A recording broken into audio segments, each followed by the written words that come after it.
فرحانہ ظفر صاحبہ، جن کا تعلق پاکستان کے صوبے بلوچستان کے شہر کوئٹہ سے ہے اور اس وقت وہ آسٹریلیا کے شہر سڈنی میں مقیم ہے، ان کا کہنا ہے کہ جب اللہ تعالیٰ نے آپ کو نوازنا ہوتا ہے یا جب آپ کو بچانا ہوتا ہے تب اللہ تعالیٰ وسیلے بھی پیدا کر ہی دیتا ہے، راستے بھی بنا ہی دیتا ہے، کیونکہ وہ رب ہے اور زبردست حکمت والا ہے۔ ہم لوگ اس کی حکمت و دانائی کے ماننے والے ہیں، مگر اس کو سمجھنے سے قاصر ہیں۔ وہ رب ہے جس نے عین وقت پر موسیٰ کے لیے سمندر سے راستہ بنا دیا تھا، جس کے بعد اس کی حکمت پر شک کرنے کی کوئی گنجائش باقی نہیں رہتی۔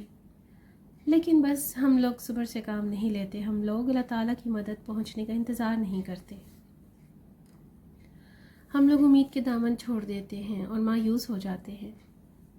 میرے شوہر نے مجھ سے محبت کی شادی کی تھی، میری طرف سے کوئی محبت نہیں تھی، بلکہ میں نے تو اپنے شوہر کی اور شادی سے پہلے اس وقت دیکھا تھا جو میرے گھر والے میرا اس سے رشتہ کرنے کے لیے راضی ہو گئے تھے، اور مجھے کہا گیا تھا کہ تم ایک بار اسے دیکھ لو، بلکہ اگر چاہو تو اس سے بات بھی کر لو تاکہ تم مطمئن ہو جاؤ۔ تب میں نے ایک بار اپنے شوہر کو دیکھا تھا، اس کے علاوہ میں نے اللہ کے حکم کے مطابق ہمیشہ نظریں جھکا کر شریعت کے احکام کو مد نظر رکھتے ہوئے زندگی گزاری ہے۔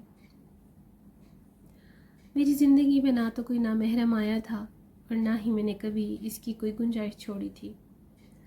میں نے اپنے شوہر سے محبت کی شادی کر لی۔ میرے شوہر کے گھر والے اس کی ضد کے آگے ہار گئے، انہوں نے اپنے بیٹے کی ضد تو پوری کر دی لیکن مجھے دل سے قبول نہ کیا۔ یہ بات وہ تمام شادی شدہ خواتین اچھی طرح سمجھ سکتی ہوں گی جن کے سسرال والوں نے انہیں قبول نہ کیا ہو، کہ سسرال میں ان کی کیا حیثیت رہ جاتی ہے اور ان کو کتنی اذیت دیکھنا پڑتی ہے۔ میرے پاس بھی سب کچھ ویسا ہی ہو رہا تھا۔ میرے شوہر کی موجودگی میں سب کا رویہ میرے ساتھ بالکل نارمل ہوتا، اور جیسے ہی میرے شوہر کہیں جاتے یا میں گھر میں اکیلی ہوتی تو مجھے پتہ نہیں کیا کیا القابات دیے جاتے ہیں۔ مجھے ڈھونگی کہا جاتا، منافق کہا جاتا، بدکردار کہا جاتا۔ مجھے کہا جاتا کہ میں نے ان کے بیٹے کو جان بوجھ کر پھنسایا ہے۔ مجھے کہا جاتا کہ میری ماں کسی کوٹھے سے اٹھ کر آئی تھی اور کسی وڈیری کی داشتہ تھی جس کی میں اولاد ہوں۔ میں چاہتی تو ان کو جواب دے سکتی تھی، لیکن میری ماں کی تربیت نے مجھے ایسا کرنے سے روک کر رکھا تھا۔ میں نے ایک دو بار اپنی ماں سے بات بھی کی، ان سے اجازت بھی مانگی، لیکن تب میری ماں نے کہا کہ بیٹا کچھ عرصہ صبر کرو، گزارا کرو، اگر آپ کو لگتا ہے کہ آپ اس گھر میں گزارا کر لو گی تو ٹھیک ہے، جب آپ کو لگے کہ اب ممکن نہیں رہا تو چپ چاپ اپنے والد کے گھر واپس آ جانا۔ یہ گھر شروع سے تمہارا ہے، تمہارا ہی تھا اور تمہارا ہی رہے گا، یہاں پہ تمہیں کسی قسم کا کوئی طعنہ نہیں ملے گا۔ ہاں، میرا مشورہ ہے کہ تم وہیں رہو اور اللہ تعالیٰ سے مدد مانگو، اللہ تعالیٰ سے صبر مانگو۔ میں نے اپنی والدہ کی یہ بات مان لی اور اپنے سسرال میں رہنے لگی۔ جب سے میری والدہ نے مجھے یہ مشورہ دیا کہ تم اللہ تعالیٰ کی مدد کا انتظار کرو، اس کے بعد سے میں نے سسرال والوں کی کسی بات کا برا ماننا چھوڑ دیا، بلکہ سارے معاملات اللہ تعالیٰ پر چھوڑ دیے اور خود صبر کر کے بیٹھ گئی۔ یقین کریں، میرے صبر کرنے کے کچھ عرصے بعد میرے صبر کا پھل بھی مجھے مل گیا۔ میرے شوہر نے آسٹریلیا کا ویزا اپلائی کیا رکھا تھا، وہ وہاں جا کر کاروبار کرنا چاہتا تھا۔ میرے شوہر کا وہ ویزا منظور ہو گیا، وہ آسٹریلیا چلا گیا اور جاتے ہوئے مجھے میری ماں کے گھر چھوڑ گیا۔ وہ میرے تمام ضروری کاغذات اپنے ساتھ لے گیا اور وہاں جاتے ہی 6 ماہ کے اندر اس نے میرا وہاں آنے کا انتظام کر دیا اور میں اپنے شوہر کے ساتھ یہاں سڈنی میں آ گئی اور یہیں رہنے لگی۔ گو کہ یہ سب کچھ میرے سسرال والوں کی مرضی کے خلاف تھا، وہ میرے یہاں آنے میں راضی نہیں تھے، وہ مجھے اپنا وہاں غلام بنا کر اپنی کنیز سے خاص بنا کر رکھنا چاہتے تھے، مگر میرے اللہ تعالیٰ نے مجھ پر کرم کیا اور مجھے اس تکلیف سے نکال لیا۔ جب میں سڈنی پہنچ گئی تو اپنے سسرال والوں کی دسترس سے دور ہو گئی، مگر ان کی شاطر چالوں سے نہ بچ سکی۔ جب انہیں کوئی اور حل نہ ملا تو انہوں نے مجھ پر کالا جادو کروا دیا۔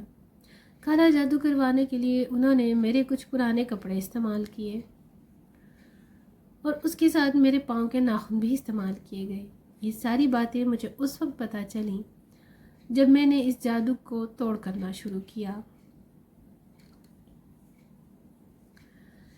جو ہی مجھ پر جادو کیا گیا تب میرے حالات خراب ہونے لگے، میں چڑچڑی ہوتے گئی، میں بلا وجہ اپنے شوہر سے لڑنے لگی، میرا دل ہر وقت گھبرانے لگا، مجھے وہاں بیرون ملک رہتے ہوئے بھی یوں محسوس ہوتا جیسے میں اپنے سسرال میں رہ رہی ہوں، مجھے وہ سارے چہرے نظر آتے، وہ مجھے خود پر چلاتے ہوئے محسوس ہوتے، یہاں تک کہ میں آدھی پاگل ہو گئی۔ میرے شوہر نے سائیکاٹرسٹ سے میرا علاج شروع کروا دیا۔ اب سائنس جادو ٹونے کو نہیں مانتی، اس لیے جو میرا علاج چلتا گیا میری حالت میں کچھ بہتری آئی، لیکن جب کافی عرصہ علاج چلتا رہا تو میری حالت پہلے کی طرح پھر سے ہو گئی، بلکہ میری حالت پہلے سے بھی زیادہ خراب ہو گئی۔ تو ڈاکٹر نے میرے علاج کا طریقہ بدل دیا، میری ورزشیں بدل دیں، میری ادویات بھی بدل دیں۔ یہ سب کچھ ہونے کے بعد ایک بار پھر میری حالت میں کچھ بہتری آئی، لیکن وہ بہتری بھی تھوڑا عرصہ رہی۔ جب میں یہ ادویات لینے کی عادی ہو گئی تو میری حالت ایک بار پھر پہلے کی طرح ہو گئی۔ اب کی بار ڈاکٹر نے مجھے کسی اور ڈاکٹر کے پاس بھیج دیا۔ جب اس نے میری سابقہ تمام رپورٹ اور ادویات وغیرہ دیکھیں تو اس نے کہا کہ یہ سب کچھ ٹھیک ہے، اس سے حالت بہتر ہونی چاہیے تھی، لیکن پھر کیوں نہیں ہوئی؟ لیکن چونکہ ایک باقاعدہ ڈاکٹر نے لکھ کر دیا تھا کہ ان ادویات سے کوئی فرق نہیں پڑا، تو اس لیے اس ڈاکٹر نے میرے لیے کچھ نئے نسخے تجویز کر دیے اور معمول سے ہٹ کر مجھے 2-3 ایکسرسائزز بتا دیں۔ یہ سب کچھ بھی تھوڑے وقت کے لیے چلا اور میری حالت بہتر ہوئی۔ جب ایک مخصوص وقت گزر گیا تو میں پھر پہلے کی طرح ہو گئی۔ اب کہ میرا شوہر بھی مجھ سے تنگ آ چکا تھا، اس کی محبت بھی مان پڑنے لگی تھی، لیکن اس نے مجھے اس مشکل گھڑی میں تنہا نہیں چھوڑا۔